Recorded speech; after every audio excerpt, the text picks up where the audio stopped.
You're listening to Emerging Global from IntelliNews.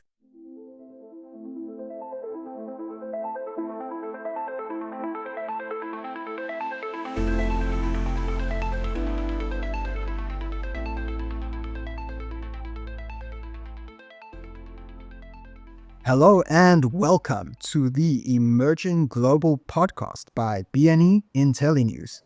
I'm your host, Matthew Cohen, and today I am joined by Ruthie Blum, the former advisor at the office of Israeli Prime Minister Benjamin Netanyahu.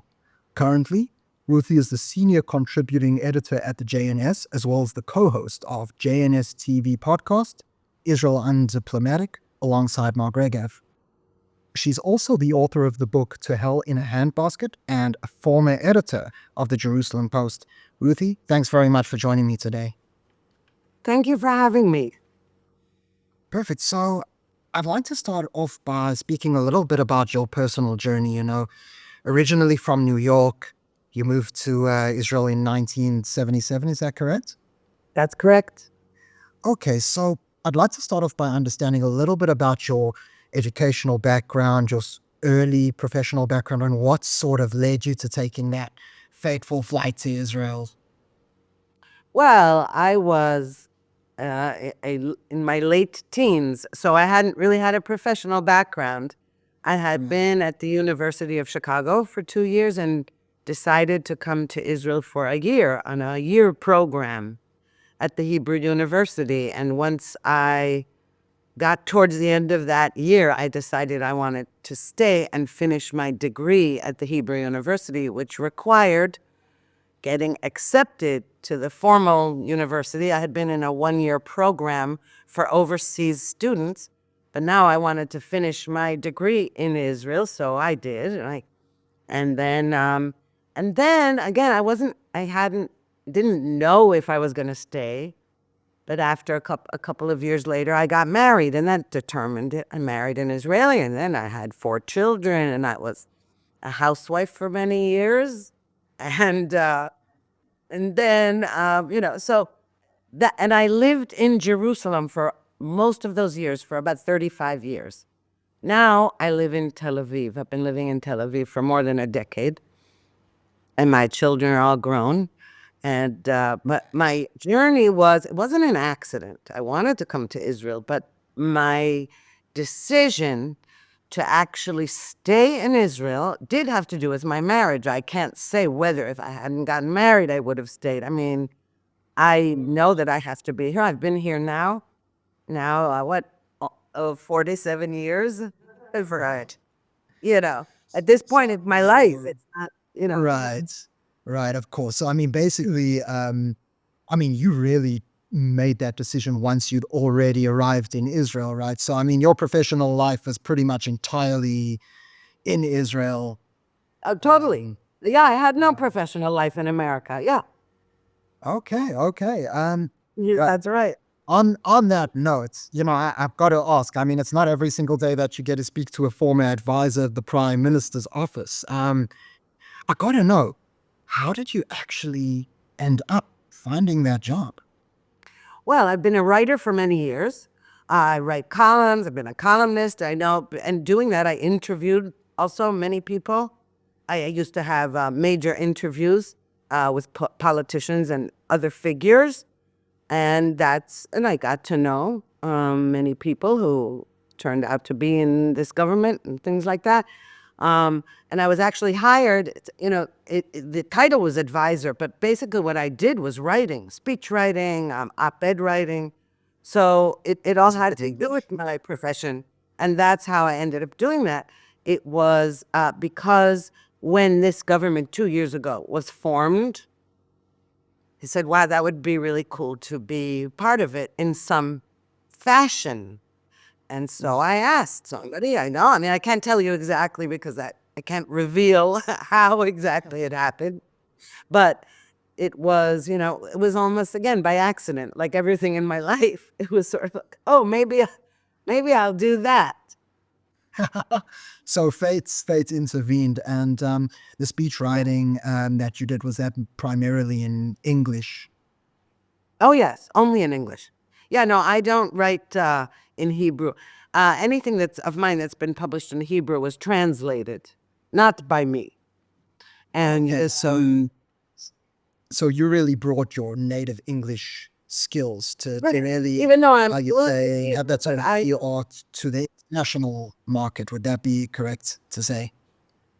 well, yeah, I mean, English is what I write in. I don't write in Hebrew, even though I'm fluent in Hebrew, spoken Hebrew. I don't feel comfortable writing proper articles in Hebrew. And you're right. It's been my career's in English, and my life is in Hebrew, you could say. Okay, that's very interesting to hear. Having been in Israel myself, I can definitely understand that. So just regarding your role during that time, could you maybe walk me through what a day in the life was like? What were your primary sort of Yeah. responsibilities? Who did you interact with? Okay. Well, when I started there, for the first 3 months, that was before the war, the October 7th war.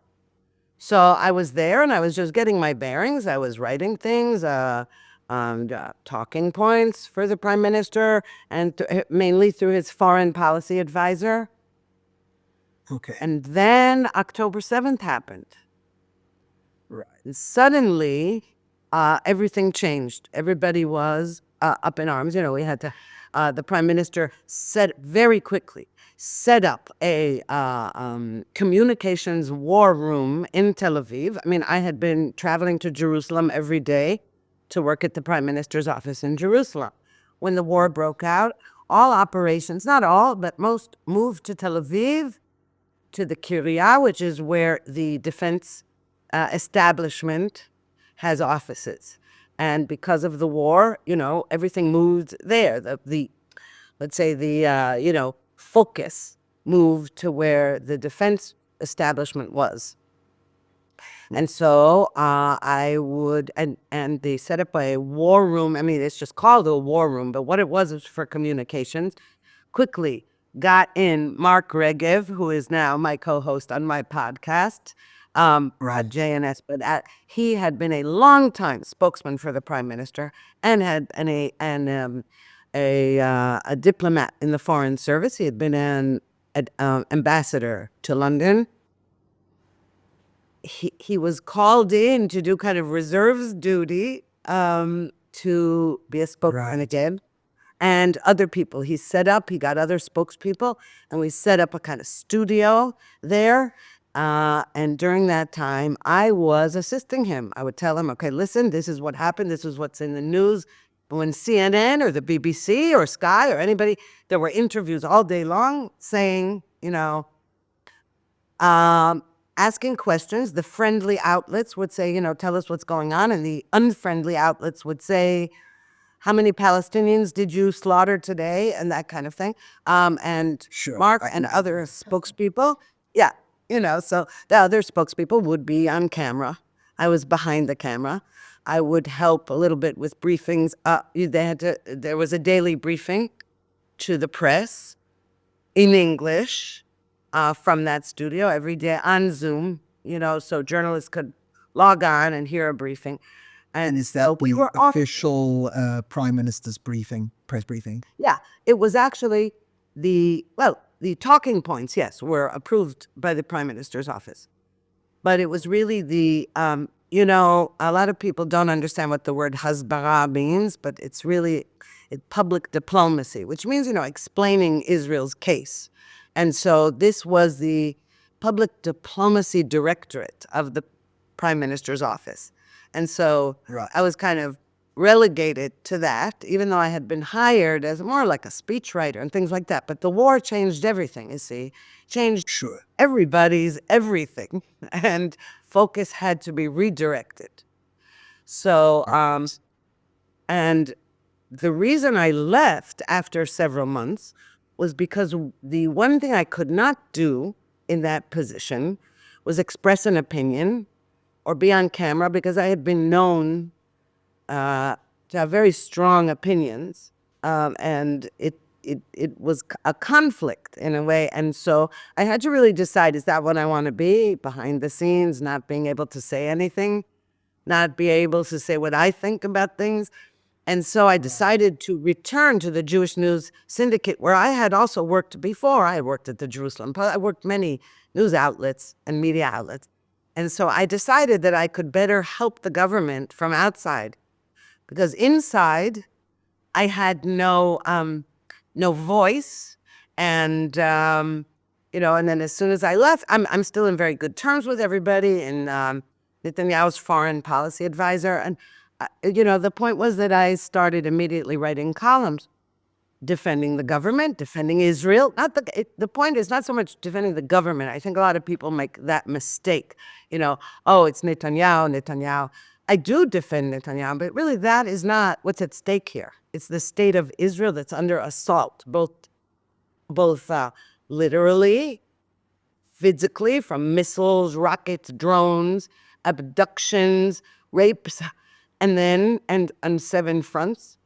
And then rhetorically, by false accusations that Israel is committing genocide, or that Israel is an apartheid state, or that, every day there's just more and more attacks on Israel. And it took, in the very beginning, when October 7th happened, that was 2023, of course, Israel had about 5 minutes of a grace period where, being such horrific victims of these horrific crimes, kind of shut up the anti-Israel voices for about 5 minutes.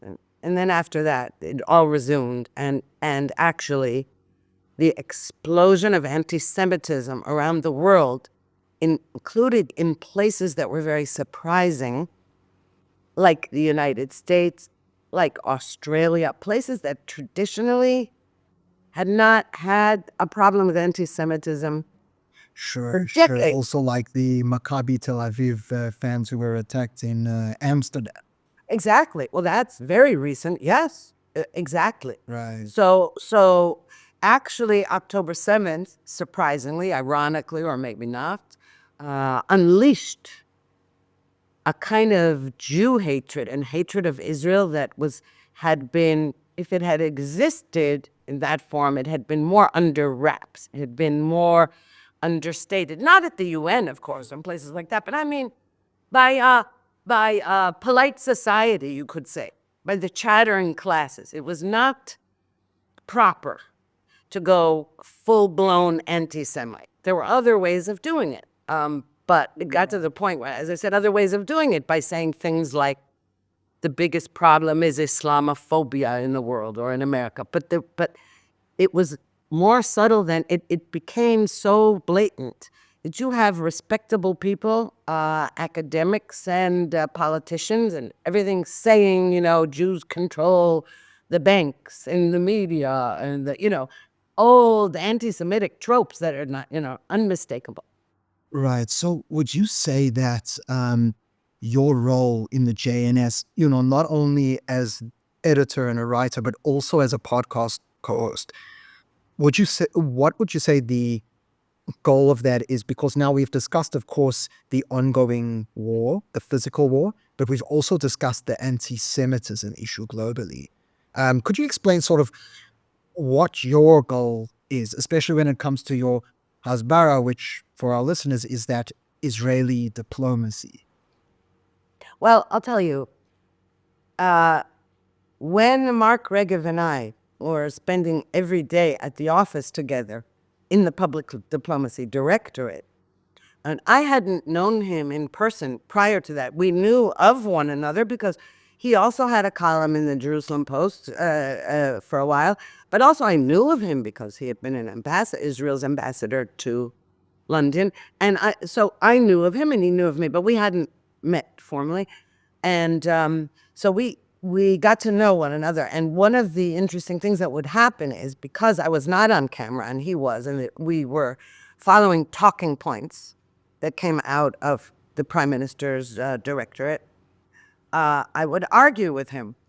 I would say, outside, we'd be having a cup of coffee. And I would say to him, I don't understand why, and I'm not going to tell you which things I said, but I thought we were being too generous, let's say, to the administration in Washington in our open declarations, right? So you were talking about the Biden administration and Yes. the relations since October 7th. Yes, and that was right after the war, and there were many talking points that I thought were too squishy, let's say, okay? And I said, enough of our being on the defensive all the time. No, no, no, no, we don't have, it's like, look, it's that instinct. Jews do it a lot. The state of Israel does it too. When I say, oh, no, no, we're not committing genocide. Please don't think that. I felt that our position was too defensive and not offensive enough, and that we were expressing gratitude to the international community that should have been considering Israel to be on the front lines of this horrific anti-Western assault. And that rather than saying, hey, guys, you better watch out, they should have been saying, thank you for your risking your soldiers' lives to protect the West. And so I was very irritated a lot of times. And Mark Regev, who's a diplomat, a career diplomat, and also that's sort of his nature. It's very calm. So he would say to me, no, but, he would argue with me. We had very friendly arguments where I would be saying, I don't get it. Why do you say? And he would say to me, you see why I don't trust to have you be one of our spokespeople? And he said, I don't trust that you would be able to control yourself with a hostile interviewer. And I said, that's not fair. It's not fair. I would follow instructions, but we would argue and argue. And I said to him, it's interesting how much two people who have a similar worldview in the sense that we're on the same side, all right, we're on the same side politically in Israel and all that, how we can have such serious arguments. And I said, it's true. I don't really argue with people who are on the other side. There's no point. When someone has nothing in common with me and for example, there's no point in me arguing with an anti-Semite. I can write a column attack it, but there is no argument. It's interesting how actually when you agree with someone on let's say, on the baseline premises, then the argument's the devil's in the details. Then you argue. Then you can say, no, Right. we agree on this, but how do we get there? So it's not that you're ideologically different from one another. No. Ideologically, you're pretty similar. It's more just about the approach. So whereas he and, of course, the Prime Minister's office were more defensive, trying to shut down genocide claims, ICJs. Exactly, and we'll present the fact. Offensive, basically saying this is what Hamas is doing, this is what Hezbollah is doing. That's true. A few months later, then Mark had to leave because he actually heads a think tank at Reichman University, the Abba Eban Center. And so he had been called in to be a spokesman in the beginning, but he really had to return to his real job. And so he left. And then about a month later, I left. But in that interim period, he said to me, because we were arguing so much, he said, we ought to do a podcast like this. And so he left, and I left, and I went to tell JNS. I said, you know what, I think it's time I come back because I can actually do more, but not just for the state of Israel, but for myself. I just thought that my natural habitat was more a news outlet than a government. All right, a bureaucracy. Right. Sort of course, you're more opinionated, so enjoy having a column. Or anything like that. I just thought, we're at war.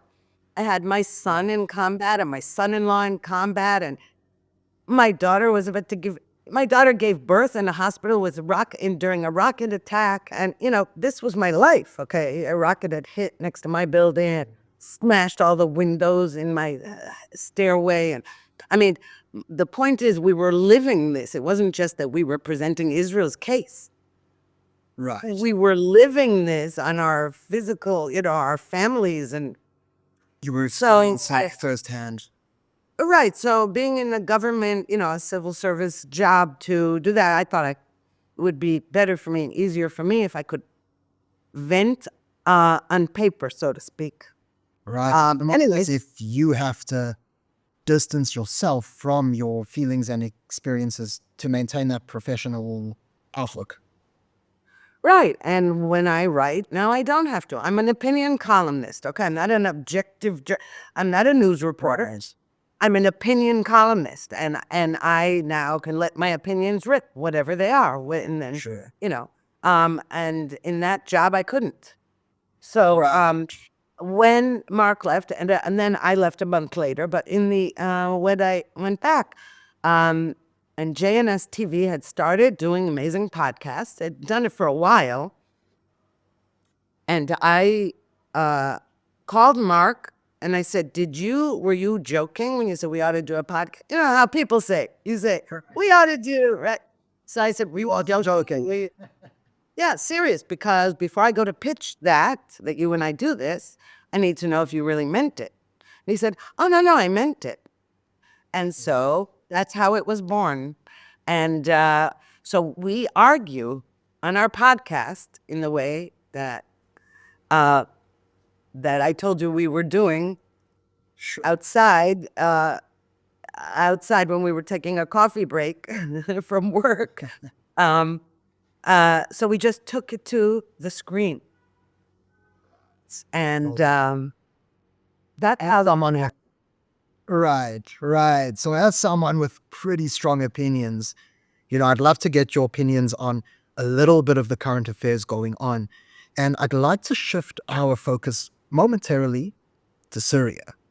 Now, of course, with the uprising going on there, we all know that Israel has had its involvement. For those listeners who may not be completely caught up, in what was called Operation Arrow of Bashan, Israel conducted one of its largest air operations in history, hitting over 350 targets, destroying approximately 80% of Syria's strategic weaponry, taking out most of the Air Force's capabilities.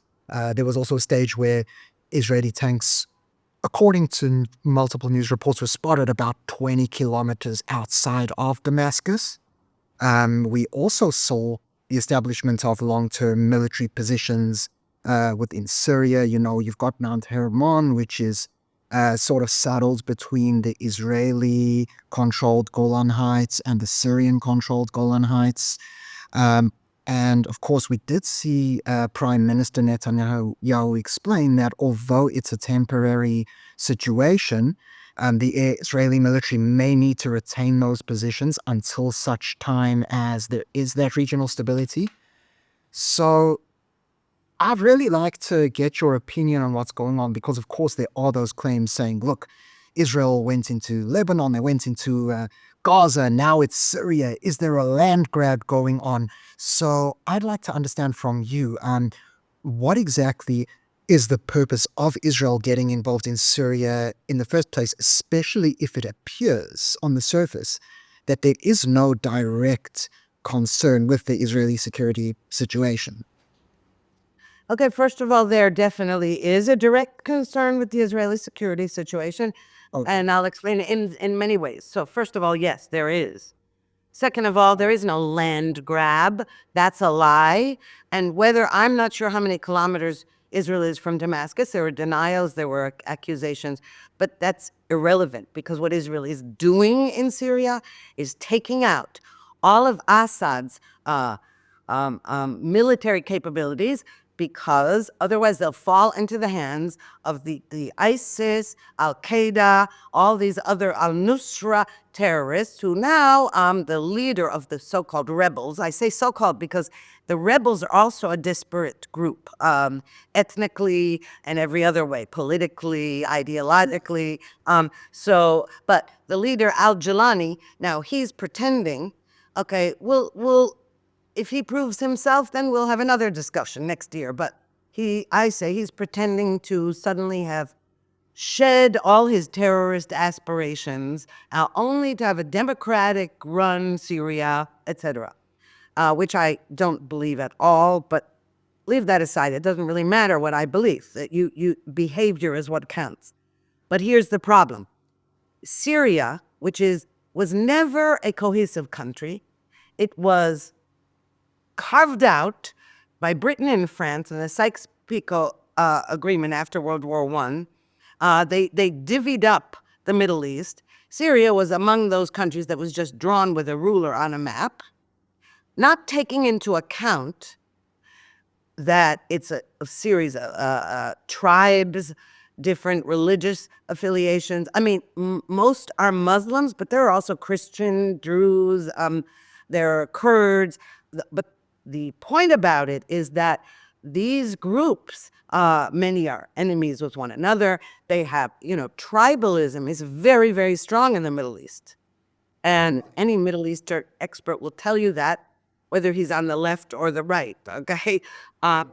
So when you arbitrarily draw a country on a map, you're saying, okay, now you're Syria.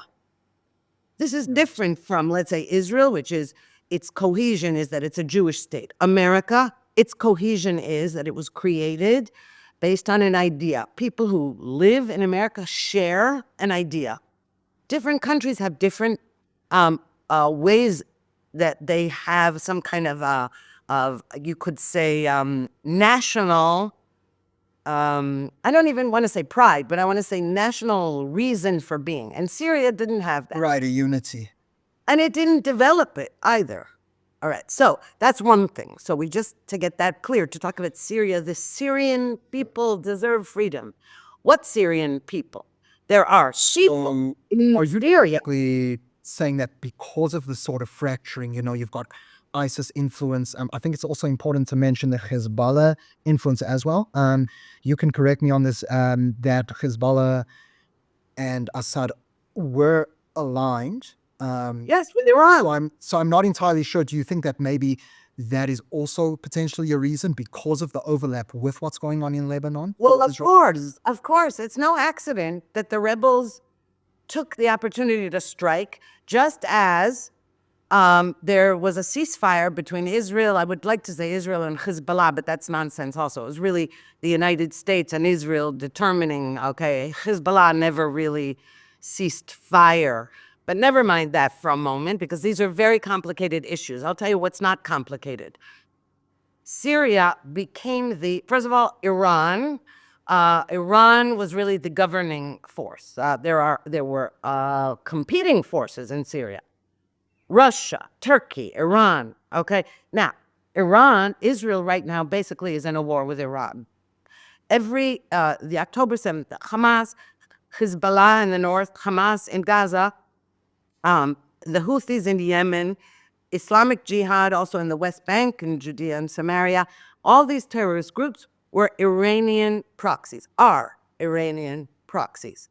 Iran was getting all its weapons to Hezbollah was like Iran's army proxy, both to be there, its soldiers, very, very, very brutal, bloodthirsty soldiers, who, may I say, as everyone pointed out, when they were planning an October 7th like attack on Israel, had they done so, it would have made Hamas's October 7th rapes, beheadings, burnings, etc., look like child play. That's Really? Hezbollah.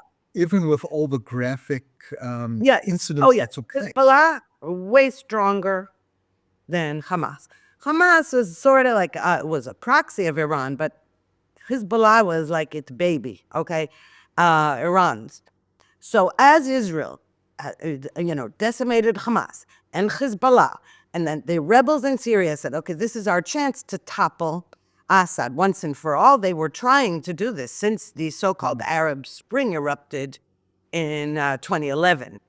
But Assad and his father, Bashar Assad today, his father Hafez, turns out, of course, they were real mass murderers. They killed, slaughtered their own people. I mean, first Hafez and then Bashar, imprisoned, Hafez used chemical weapons on hundreds of thousands of Syrians and to quash any possible opposition to his reign. And then now, and Bashar also. Bashar, don't be fooled, okay? He studied ophthalmology, and he wears a suit and tie, has a very modern-looking, pretty wife. She could be on the cover of Vogue. Maybe she has been. I don't remember.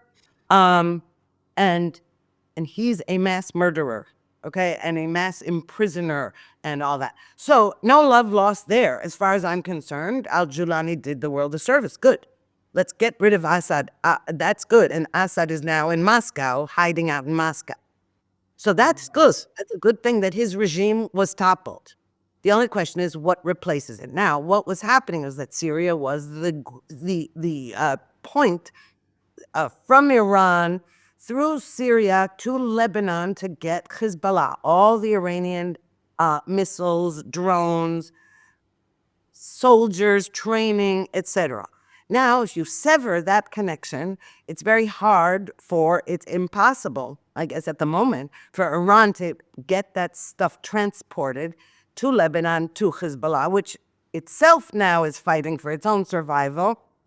And why Israel has to be in Syria doing this is because the rebel groups are also enemies of Israel.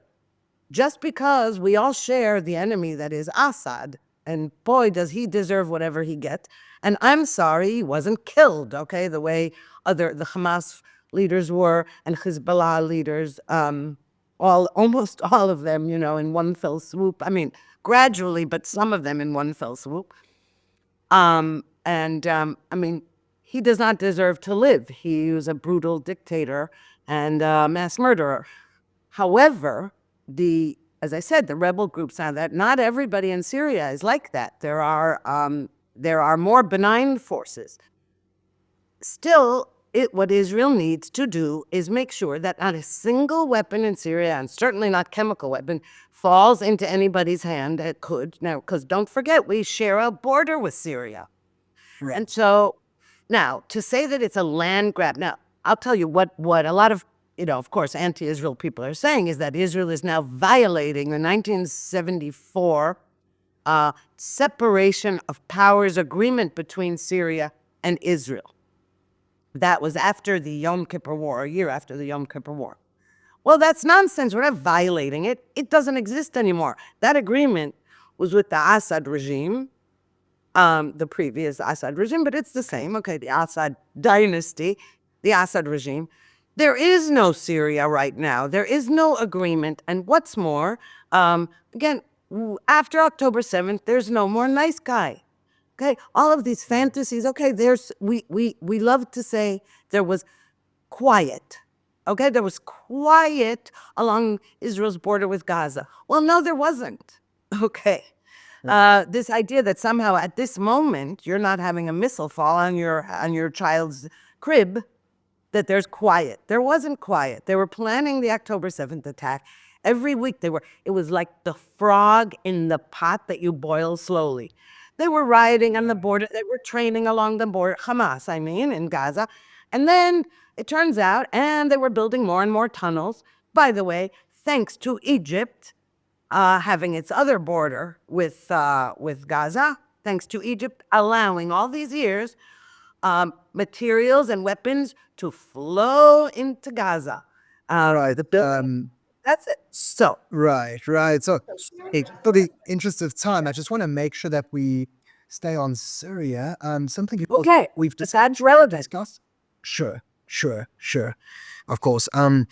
Just seeing as we've discussed the Assad regime, right? I'd kind of like to focus a little bit on Hayat Tahrir al-Sham and what they've been saying.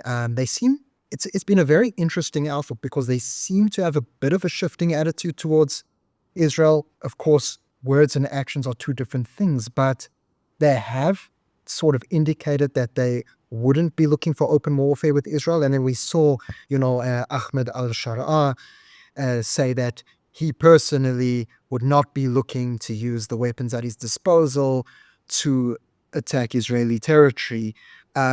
What do you personally make of his sentiment that he's expressed?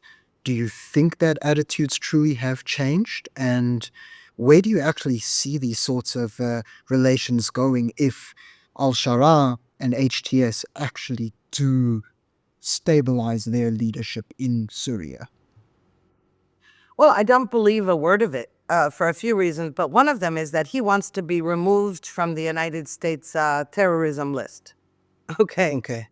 It's a terrorist organization, and he wants, and I guess he's hoping that before Trump enters office, and there's still the Biden administration that is on the wrong side of history, will, say, okay, let's take it off. I mean, Biden administration, without its unfreezing $10 billion for Iran, none of this would have happened in this last year. I mean, that's the fact is the Trump administration was starving Iran of its finances, and Biden resumed it. So this guy, he's no dummy, Al-Julani. I mean, that's the name he goes by. He wants to be removed from the wanted list. That's number one. Number two, he knows the West. Yasser Arafat of the PLO also said, I've changed, olive branch and all that. It was nonsense. Now, also, what's going on right now in Syria, I don't know, I'm not an expert on the internal workings of Syria, but from reports coming out from different groups in Syria who posted this on social media, he's cracking down. Christians are being told, Christians are afraid to show their crosses, and they're afraid of being converted forcibly to Islam by this group. I mean, so there is no way you can trust somebody whose only reason for breaking with ISIS and Al Qaeda affiliated groups was not ideological. It was a power fight among leaders. It wasn't like, oh no, we decided that beheading people is a bad idea or it's immoral. No. So when you say what'll happen to stabilize it, I don't believe for a second that it will be stabilized. At the moment, okay, I don't. History is long. You don't know what's going to happen. But at the moment, Israel cannot afford not to keep going after those weapons, just as Israel now in Lebanon, despite the ceasefire, keeps finding more tunnels, more weapons, more terrorists, more. So, thank God, because in the past, Israel would cease, and the enemy would fire. I think Israel has finally said, we cannot allow this anymore. Our enemies mean business. Now, as I said, Al-Julani obviously has to prove himself. But it's not that he has to prove himself to Israel. He has to also prove himself in Syria. And, do you believe they're going to have, fully democratic elections? Or will Kurds and Christians who go to some ballot box have a gun? Mandatory hijab law, all of that. Well, exactly. So, I don't believe it. But if I'm proven wrong, I'll say so. Right. Well, that was a pretty definitive answer. And I would actually like a very definitive answer from you on an internal political issue. I have a feeling you already know what I'm talking about. Yes. So for those who may not be aware, a few days ago, history was made because Prime Minister Benjamin Netanyahu, he became the first ever sitting Israeli Prime Minister to testify in his own corruption trial. So could you maybe just give us a short breakdown of what this trial is about? As far as I'm aware, there are 3 cases that are all entailed. And so could you just give us a little bit of an summary of what's going on, what the cases entail, what Bibi Netanyahu is up against? For years, the opposition to Netanyahu and his Likud party, but also specifically against him, not only, it's very similar to a Trump thing. The people who hate Trump also tend to hate the Republican Party in America, but never mind, it's also specific animus toward Netanyahu because he's the longest serving prime minister in Israeli history. So unable to defeat him at the ballot box, the opposition resorted to lawfare to try to accuse him of all kinds of crimes. And the things he was accused of: fraud, breach of trust, and bribery. All of these cases are falling apart. They have been over the course of the past 8 years or something. And that's how long it's a witch hunt. But I think what you need to understand, one of the reasons they're falling apart, is that each of these cases involves, when you say fraud, bribery, breach of trust, involves something that in no other country, if you tell this to people in other countries, their jaw drops, because it all involves his relationship with the media. The idea is he was bribing the owner of a website, a news website, bribing him with in order to get positive coverage in that news site that hates him. I mean, the media today, thank God, we have one right-wing news channel on television. That didn't used to be. But all the media hated Netanyahu, and the idea that somehow he was bribing in order to get good articles about it in this website. Now, I can tell you what's happening right now. It's finally time for his defense. Up until now, it's been prosecution witnesses, year in, year out, prosecution. The prosecution was falling apart because most of the witnesses who were browbeaten into testifying as hostile witnesses against Netanyahu, people who worked with him, for example, were interrogated with very harsh means in order for them to say, okay, you're right, I'm going to turn on Netanyahu. And then in the course of those trials, it all fell apart because those state witnesses all ended up having to be called hostile witnesses by the prosecution, because what they said only strengthened Netanyahu in court. Now, aside from that, what happened this week is now Netanyahu is testifying on his own behalf. Okay, up until now, it's all people against him. And so when he asked, the court said, you have to come during this war now, right now, in the middle of all this hostage release deals, everything, right? In the middle of this, Bibi, you have to show up in court 3 times a week, 6 hours a time. So could we postpone this by 2 months? I'm fighting a war. Nope. Can we have it once a week, not 3 times a week? Nope. Okay. So guess what is happening in the trial right now? The defense said, Netanyahu said, okay, you claim there are 315 cases of my having gotten through bribery or fraud or some positive coverage in this news outlet, this particular news outlet. So give us the examples. Now, the prosecution said, examples. Well, that was 4 years ago. We don't really have examples. So Bibi's defense attorney was showing examples of the horrific coverage, the attacks on him. I mean, this is just one example. There's another case that involves whether he was receiving tons of cigars and pink champagne for his wife as gifts. But for what? For access? It's not clear for what. It turns out Sending those gifts, do we know? Somebody named Shaul Alovich, who owned this website. And also, here's the point. It turns out that the amount of cigars he was receiving, I don't know, on holidays or a birthday, and the amount of pink champagne was way, way, way, way, way less than the prosecution had said. And second of all, even if let's say it was inappropriate for a leader to receive gifts, like cigars. Okay, you could say, he did something that he shouldn't have done, so he has to, they pay a fine, I don't know, or return the gifts, We've had many cases of prime ministers receiving concrete gifts, that they... Right.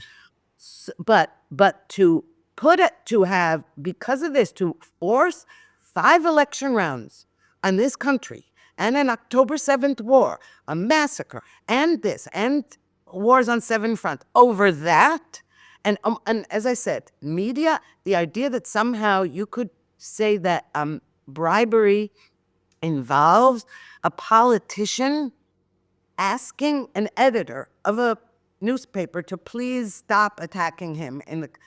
All politicians have connections with editors of newspapers. All of them. Okay. Right. They go to cocktail parties together. That's how the journalist says, okay, give me your scoops. The idea that this is criminal, well, if it's criminal, then everybody's got to go to jail. Every editor of every newspaper and every politician. Wow. So It is outrageous, is what is going on. wow. So something you said really piqued my interest. So I have one final question for you. You spoke about the political side of the trial. And something that I noticed, especially on the ground in Tel Aviv, after October 7th happened, is that although the public seemed unified and there was a lot of unity, especially when it came to the existential war front, it didn't take long for the politicians to go back to their usual games. And we noticed how there was a lot of change in the Israeli election polls. All of a sudden, the Likud party, which is generally, Prime Minister Netanyahu's party, is generally the leading party in polls and in election results. They were waning in support.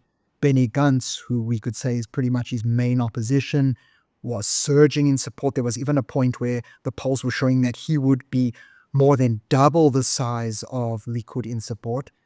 And all of a sudden, as that was happening, we saw that Bechirot Achshav movement, which in English means elections now, all of these media and calls for having new elections. We've got to have a change. We've lost faith in Netanyahu after October 7th.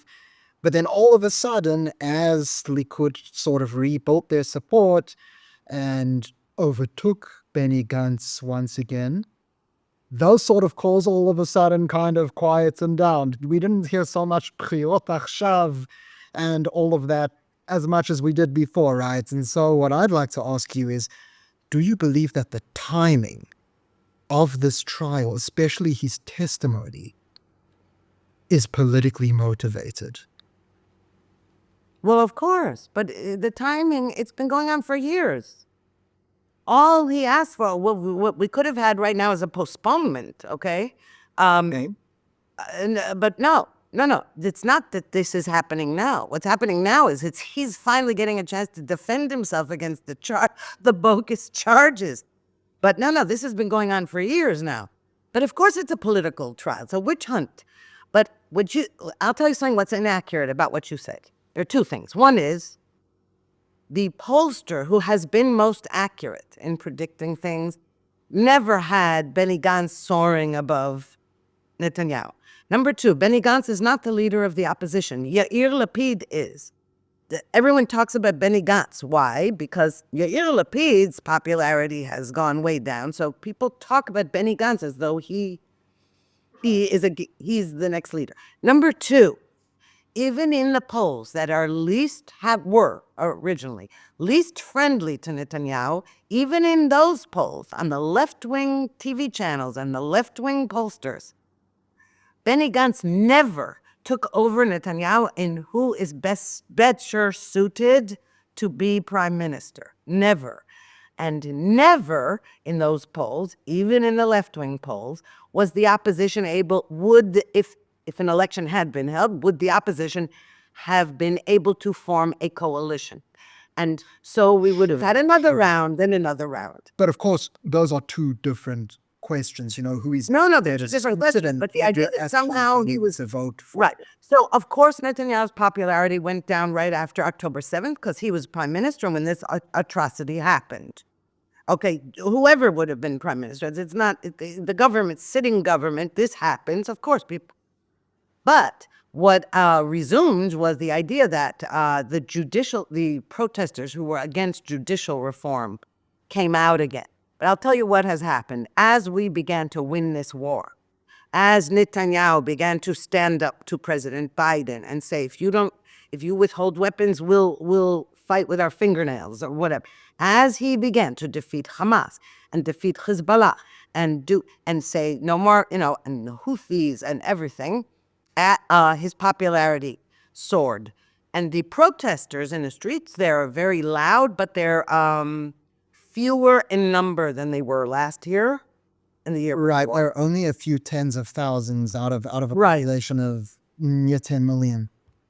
And what happened was those protesters piggybacked on the families of the awfully, terribly tragic hostages in Gaza by tying it all in. Netanyahu doesn't want the hostages home. Bring them home. They piggybacked on those poor families and said Netanyahu, not Hamas, is at fault for their not being back here now.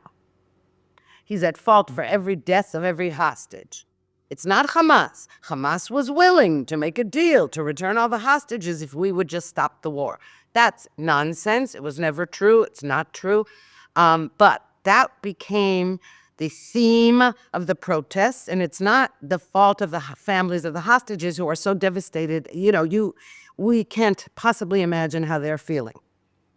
But the left-wing anti-Netanyahu activists really they took the opportunity to use the families of the hostages to further their agenda. And all that's happened, let me say, and the same thing happened in America. If they keep it up, by the way, the polls now are showing Netanyahu soaring and forming a coalition easily. But I'm saying if they keep up that nonsense, his popularity, he'll get more mandates, he'll get more votes. Because there's something very disloyal to the country, not to Netanyahu. He's a man, he's a politician. No. This has become, you are aiding and abetting the enemy by what you say in your protests. So I've got a yes or no question for you on that point. When this trial is over, the decision is made, is Netanyahu going to be prosecuted, or is he going to come out stronger than before? Well, I don't have a yes or no answer, but I'll make it short. It's hard for me to believe that the state attorney's office, after putting the country through this for so many years, it's hard for me to believe that the courts and the state attorney will just acquit, because then it would look like, you mean you wasted all the taxpayers' money, you wasted all our time, you wasted all those election cycles on nothing? So my theory is that they're going to have to convict him of something. Otherwise, the whole thing will have been the farce it is, or have been exposed as the farce it is. But will it be a serious charge? I highly doubt it, because he didn't do anything. So you think that even if it is a minor charge, do you think it would impact his electoral support? It'll increase his electoral support, as happened with Trump. If you go after somebody through lawfare, it actually bolsters the support of his supporters by saying, no, this is not how it's done. You want to do it, you want to defeat him? Show us that your politics are better. Show us that your policies are better. Show us that you're everything. Show us that your economy is going to be better. Whatever it is, do not drag your political opponent and all his voters through the courts in order to squash him. No, I think his popularity will rise. Wow. So those were some very big opinions there. You did say you were opinionated, and I don't think any of us were disappointed by that. Anyway, before you head off, I want to give you a chance to do a bit of self-promotion. Where can people find you? Where can people follow you? Okay, well, I'm on X as Ruthie Blum, at Ruthie Blum. I am on LinkedIn and on Facebook. But jns.org is the Jewish News Syndicate where I work. My columns appear there, as do many other really great columnists and news reporters. And JNS TV, you can see my podcast, mine and Mark Reagan's podcast, called Israel Undiplomatic on YouTube and also on JNS TV, that is on YouTube, and on the jns.org website. Perfect. Well, I'd like to thank you again for coming on the show. I hope that our audience found it as insightful as what I did. Thank you very much. Well, thank you so much for having me. My pleasure. That was Ruthie Blum, and I am Matthew Cohen for BNE IntelliNews.